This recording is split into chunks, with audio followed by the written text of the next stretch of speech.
Hi Whiskers! Today we will be reviewing a bit more of a cutesy book, Time Stops for No Mouse. And of course we have our special guest reviewer. It's Nandi! Because Nandi looks exactly like the star of our novel. She looks exactly like little Inka. So she's going to be around while we do this review.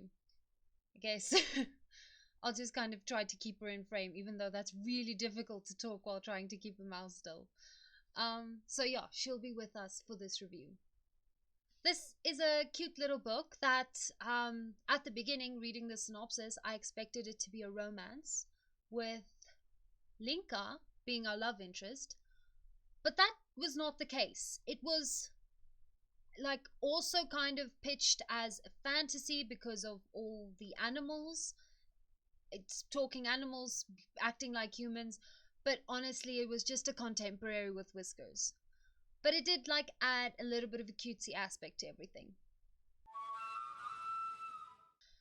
The style here is, it's really cute. There are a handful of just adorable descriptions that just really made it a joy to read. Things that vivid and just really nice descriptions throughout.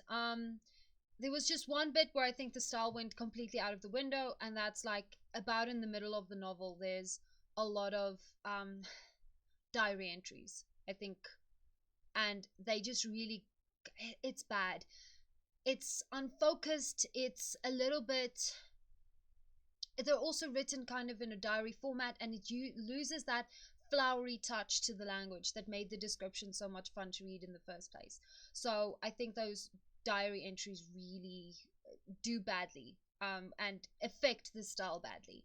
It also affects the pacing badly. So at the beginning, the pace is pretty good, and then we hit the diary entries, and it's exposition dump upon exposition dump upon exposition dump, and it's boring and it's plain and it's way too slow. And then we get, after the diary entries, the pace is too fast. Too fast for you to keep up, and too fast for anything to mean anything. Because then it's like this mystery that we're solving, but it's too fast. There's no struggle. All the answers just kind of fall into his lap. So it becomes more of a mystery than anything else, and it doesn't work. They should have kind of stuck to that nice, calm feel that they had in the beginning, but they just kind of lost it by trying to build tension. So the sugar here has to be the descriptions. Some of the descriptions are really just so sweet and so heartwarming. Descriptions that spark joy and that I really like reading, especially in these absolutely crazy times. It's nice to just sometimes read something that's, a little bit sweet, a little bit softer. So, some mushiness. I really appreciated that, and I needed that. I honestly needed that. Then for the vinegar, it has to be those damn diary entries. I really hated those. Oh look, she's all cuddly now. I really hated the diary entries. It's just they were tedious. I don't know how many times, like, I was reading the book nonstop. It was like one of those that I was going to pull an all-nighter and just read. And then I hit the diary entries and I hated it, and I had to force myself to read it, and the diary entries were definitely the worst part. They're characters that we don't know, and it's not relevant to the story. It's people we don't know, situations we're not aware of, and it kind of destroys the mystery by just the diary entries fall into her mix's lap, and then we have the whole mystery solved, and it's kind of boring. I didn't like that. So, would I recommend this book? Cute as it is, I don't know. I don't think it's worth remembering. It's not really. There are just, better and more powerful things to read. It's not all that inspirational. It's cute, but I just read children's stories if I really wanted that, like, cute, heartwarming type of stuff. And I think there are better children's stories out there. So it's a 3 stars, and I would not recommend. Yeah. So you can see how cute little Nandi is. And Linka is described as being the perfect mouse. And Hermix, who is our main character, meets her for one scene, a single scene. They meet for one scene. And then this man, this mouse, he risks his life for her. He goes on all types of adventures. He stalks her. He investigates. He is willing to die, like becomes essentially a spy, and it just doesn't make sense. He knew the woman for one conversation, and I don't know about you, but one conversation is not enough for me to fall head over heels in love and be willing to risk my life at the hands of giant rats. No, one conversation is not going to do that, and that's not just because I'm a little bit of a coward. It's not enough to build up the romance. The motivation is save Linka, and we don't know who Linka is. We know she's a cool, like, flight chick, but the motivation is just weak. Hermix is the only character we get to know. He's a little grey mouse. He's kind of like an old man clockmaker. Very sweet, very kind. He's like middle-aged and a little bit chubby, and he's just cute as a button. But I don't want to see him being a daring-do hero. It's like fine for him to just be cute, you know? So there are kind of two plots, and because of how it ends, I would argue that the plot that they spend less time on is really the main plot. So the main plot is Hermix is hopeless. He doesn't really enjoy life. He doesn't see the beauty in things anymore, and he wants adventure. He wants something better. And then his friend tells him to start journaling.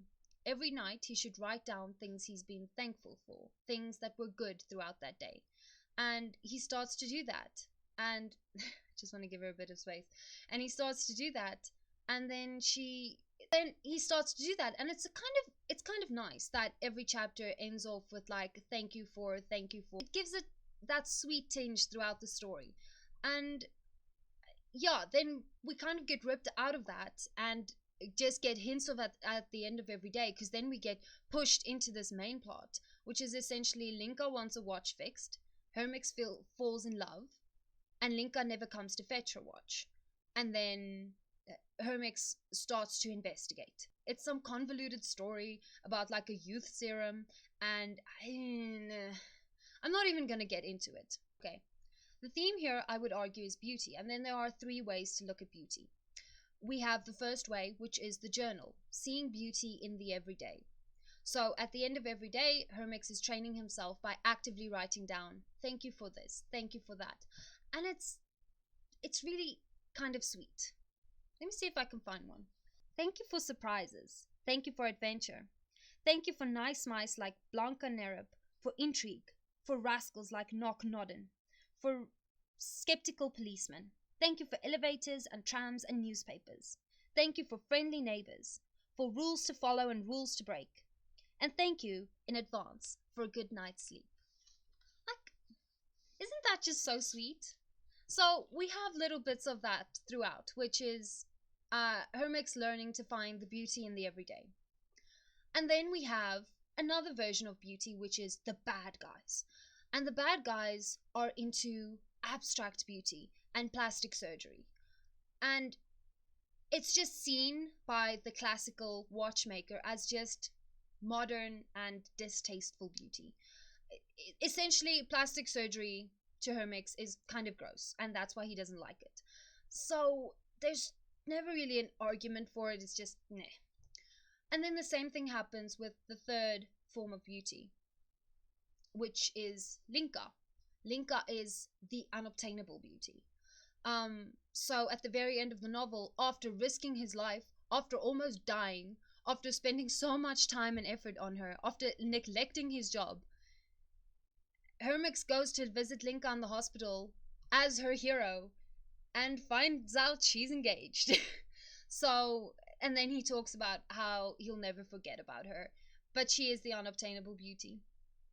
Aren't you, baby? Nobody can have you. Because I don't want them having 2 million babies. Nobody can have you, Nandi. And so she is the unobtainable beauty. He can't have her because she's not his to have. And he kind of says that, okay, he'll always think about her every time he looks at the night sky or sees a plane or something. Okay, she's getting bored of this now. Every time she sees he sees the night sky or a plane or something, which is sweet, but it's like in another story he would have had to fight and get her to leave her fiance and go with him because he's the hero. So my problem with the theme, and why I'm saying that it's a lot unfocused, honestly, is because there's never any argument made for why the everyday beauty is the best option. Honestly, all we have is that the everyday beauty is all that's left. The plastic beauty is gross and pushed aside without a thought or an argument, and the unobtainable beauty is also not fought for or argued. It's just not left. So Hermix gets essentially the scraps at the table of beauty, and he's okay with it, and we're supposed to be okay with it too. But why not rather go for the unobtainable beauty? I just feel like the theme, it's clear, and at the end it's sweet, but it seems like either one of the other beauties, if you had in any way an argument in your head for why one of those beauties would have been better, then you're not buying this theme. It's not a well argued theme. So themes are usually argued like this: there is a truth, there are multiple truths, and many of the characters display those truths, or many of the artifacts of the theme display those truths. So it might be, in this case, the journal, the lab where they have the plastic surgery, and then Linka herself as artifacts of the theme, artifacts of beauty. And then each one of those artifacts throughout the story is supposed to make an argument for its existence. This is right, or this is right. The problem is no arguments are made. The 3 ways of being beautiful are shown, and then Hermix is left with the last one. He's left with the easiest one. And yes, it gives him hope in the end, and yes, he has his moxie back, but it's never really argued that either one of the other ways of being beautiful would have helped. So neither superficial plastic beauty or Linka's beauty is ever really an option for him. Because at one point he's forced to go on a diet and it's really hard and he doesn't like it. But if something's hard work, does that mean it's not worth it? Yeah, I don't know. I don't know. It just felt like there was no argument made about what beauty is or should be. It's just made about in the end we're just told that this is the beauty that Hermix chose, and it's kind of not even up to us to make our own decision. It's kind of just like, be like Hermix, please, for no reason at all. I felt like the theme was very poorly argued, and that made the whole plot weak. Because it's not character-based. Hermix is not a strong character. It's not plot-based. The plot isn't strong. It's theme-based. And if the themes aren't argued, it's a weak theme. And I'm not saying that every theme has to have a winner. Some books have themes where they are showing all the arguments, and it is up to the reader to decide for themselves. But none of these themes were argued. So there was clear theme, but it wasn't done well. So in the end, Hermix gets the scraps at the table of beauty. He gets to have a journal where he says thank you every day and tries to see the beauty in life. And I don't know if that's any way to live. To just go for the easiest option. And I don't know that it's been argued for anything else either. So yeah.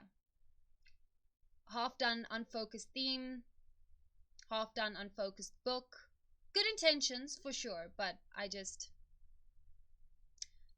Not worth remembering, really. Didn't really say anything. I think it was just kind of meh. What do you think, Nandi? Do you think it was kind of meh? I think she's cold.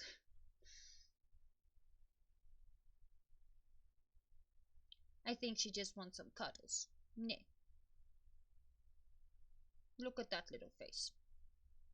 Yeah, so I just wanted to talk about something less emotional. Just a cutesy book that I like to read when.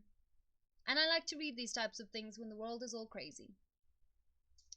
And might not be worth remembering, but sometimes you just need something worth reading. Bye! So I was right. It's really difficult keeping a mouse in frame while trying to speak, especially since I love speaking with my hands and now my hands were all tied up. I wanted to do some things that are slightly less intense with everything going on in the world right now.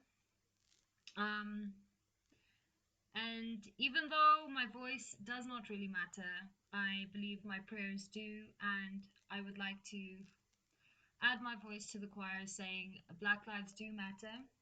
You can rebuild buildings, you can restock shelves, but you can never return a life once lost. And I support the protests going on right now. Riots are the voice of the unheard, and I, they need to be heard. So, yeah, it's. I don't really know what to say because I feel so hopeless. I don't know what to do. I never know what to do in the face of violence like that because it is not known to me, and I just I have no defense. There's just nothing I can do. Um, so yeah, I'm just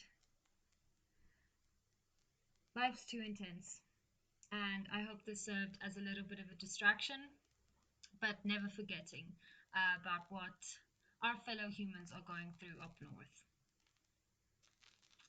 Okay, bye, Whiskers. See you guys next week.